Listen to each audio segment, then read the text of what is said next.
Peut-on réinventer l'assurance de personnes en mode SaaS? C'est la question qu'on va poser à notre invité, notre expert tech du jour, Virgile Delport. Bonjour. Bonjour Fabrice. Vous êtes président fondateur de Testamento, une solution, j'allais dire nouvelle, mais pas tant que ça. Alors, est-ce que vous pouvez nous présenter cette solution qui est partie, comme son nom l'indique, du testament? Oui, alors en fait, on est une jeune boîte qui a 10 ans, en fait, qui a eu plusieurs vies. La première vie, c'était du B2C, donc on s'adressait au grand public pour réinventer le testament, le rendre accessible à tous, parce qu'on s'est aperçu que c'était un acte qui était important, mais trop peu utilisé. Et puis, quelques années plus tard, à partir de 2018, on a fait un pivot vers le B2B, et parce que on est devenu éditeur de logiciels, parce que des banques assureurs étaient venus nous dire, en fait, votre solution, si nous, on l'appliquait à notre business, on ferait plus d'affaires, on vendrait Oui. mieux l'assurance de personnes. Ouais, et notamment les assureurs Ouais, dans c'était l'assurance vraiment vie. les premiers, ouais, les premiers. Donc en fait, les premiers qui sont venus nous voir, c'est des entreprises comme Generali, Malakoff Humanis, Allianz, et qui nous ont dit, en fait, on voudrait mieux traiter nos clients en matière d'assurance de personnes, mais ça passe par éduquer d'abord nos réseaux et aider nos réseaux à mieux vendre ces produits d'assurance de personnes. Et peut-être qu'on va y revenir, mais globalement, on a une offre qui va couvrir le développement de business, mais aussi la gestion des clauses bénéficiaires bien évidemment de l'anticipation successorale comme à l'origine. Voilà, ils vous ont dit finalement, ces assureurs, on adore votre solution. Tiens, est-ce qu'on peut la twister, l'organiser pour, par exemple, cette fameuse clause bénéficiaire de l'assurance vie? C'est vrai qu'elle est relativement fastidieuse à modifier. Ouais, en fait, il y a donc des dizaines de millions de clauses bénéficiaires. Et combien sont à jour, en fait? On a plus de 70 millions de clauses. Combien sont à jour? En fait, le problème vient du fait qu'à la base, quand on signe un contrat d'assurance vie, c'est le premier endroit auquel on pense pour la clause bénéficiaire, c'est une clause qui dit « mon conjoint », à défaut Oui. mes enfants, à défaut mes héritiers légaux. Sauf que notre société n'est plus tout à fait la même qu'il y a 50 ans. Et donc, la clause bénéficiaire standard ne correspond plus du tout aux attentes des clients. Il faut réinventer ça. Et donc, nous, on a déployé un dispositif qui permet d'intégrer dans le parcours de souscription des assureurs un module qui va gérer la clause bénéficiaire, qui va permettre de la saisir soit avec son client, soit en self-care.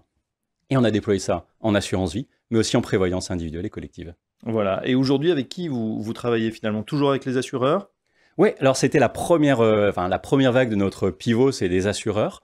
Ensuite, il y a des courtiers qui ont commencé à s'intéresser à Testamento. On bosse par exemple avec un grand courtier qui s'appelle E.ON.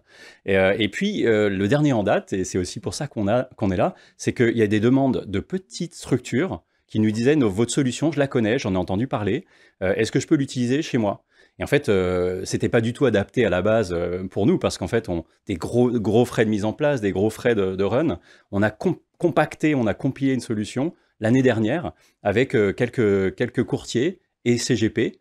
Et en fait, cette offre, elle s'appelle Testamento Pilot, et maintenant, elle est sur le marché depuis quelques semaines. Voilà, donc elle est accessible de manière relativement simple, en mode SaaS, on ne va pas rentrer dans les détails techniques, mais elle équipe quand même des sociétés assez récentes, mais assez connues.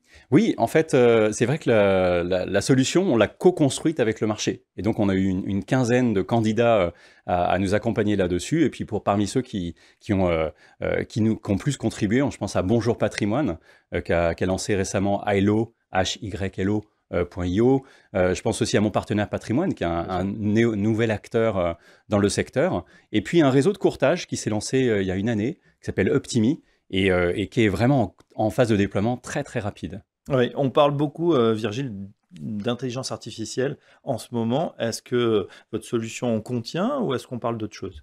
Alors nous, on parle d'algorithmie poussée déjà depuis près de 10 ans. Donc pour moi, l'IA et l'algorithmie, de toute façon, il faut de l'algorithmie pour faire de l'IA. Nous, on se sert de l'IA en interne pour améliorer notre productivité. On n'a pas encore intégré des modules qui permettent de faire notamment de l'IA générative, qui est le buzzword du moment, dans nos outils, parce qu'en fait, quand on est conseiller en gestion de patrimoine, on ne va pas vouloir générer des contenus qui pourraient être faux, donc on part sur de l'exactitude avant tout. Ouais. Un exemple sur, par exemple, les droits de succession. Oui, alors si on reprend justement Pilot, l'offre à destination des CGP et courtiers, en fait, on a un parcours qui va permettre de saisir la typologie de patrimoine du client, sa situation personnelle, en quelques minutes et non pas en une heure. Oui. Donc, en quelques questions. Et sur justement précisément les droits de succession, si le client a des droits de succession élevés, donc le calcul va se faire automatiquement.